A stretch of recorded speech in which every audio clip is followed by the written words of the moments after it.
வசனத்துக்கு அதிகாரி அவர், வசனத்தை தெரிந்தவர் அவர். நீங்க வசனத்தோடு இருக்கும் பொழுது பிசாசு உங்க ஆவிக்குரிய ஜீவியத்துல வர முடியாது, உங்க குடும்பத்திற்குள்ள வர முடியாது.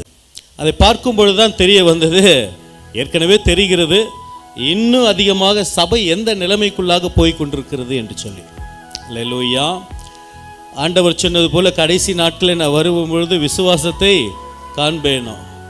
ஏன் அப்படின்னு சொன்னால், வார்த்தையில் உறுதியாக இல்லாதவங்க விசுவாசத்தில் நிற்கவே முடியாது. அல்லேலூயா. நிறைய மோடி மஸ்தான் வேலைகள் சபையில் நடைபெறுகிறது.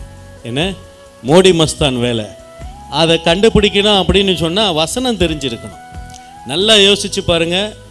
இயேசு உலகத்தை சிருஷ்டித்தவர், வானத்தையும் பூமியை சிருஷ்டித்தவர்.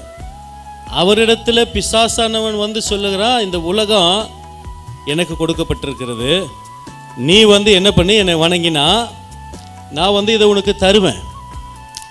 யார்கிட்ட? ஆண்டவர்கிட்டயே என்ன பண்ணுறான், சொல்கிறான். ஆண்டவர்கிட்டயே சொல்லும்போது எப்படி இருக்கும் பாருங்களேன். அவர் பதில் ஒன்றுமே சொல்லலை. ஏன்னா வசனத்துக்கு அதிகாரி அவர், வசனத்தை தெரிந்தவர் அவர். அவர்கிட்டயே வசனத்தை பேசினா எப்படி? அவர் சொல்லுகிறார், வசனத்தின் படியே சொல்லி அவனை விரட்டி அடித்தாராம். அல்லேலூயா. ஆகவே வசனத்தை நாம் அதிகமாக பிரயோகப்படுத்த வேண்டும். அப்படி சொல்லும்போது ஒரு காரியம் சொல்லப்பட்டிருக்கிறது, சில காலம் பிசாசு அவரை விட்டு தள்ளி இருந்தான்.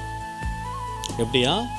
நீங்க வசனத்தோடு இருக்கும் பொழுது பிசாசு உங்க ஆவிக்குரிய ஜீவியத்தில் வர முடியாது, உங்க குடும்பத்திற்குள்ள வர முடியாது. அல்லேலூயா. வேற இதுக்காக எந்த ஒரு ஸ்பெஷல் பிரேயரோ, விடுதலை கூட்டம், பிசாசு ஓட்டுற கூட்டம் அப்படிலாம் ஒன்றுமே கிடையாது. சத்தியத்தை அறிவீர்கள், சத்தியம் உங்களை விடுதலையாக்கும். ஆமென். அதுதான் தேவை.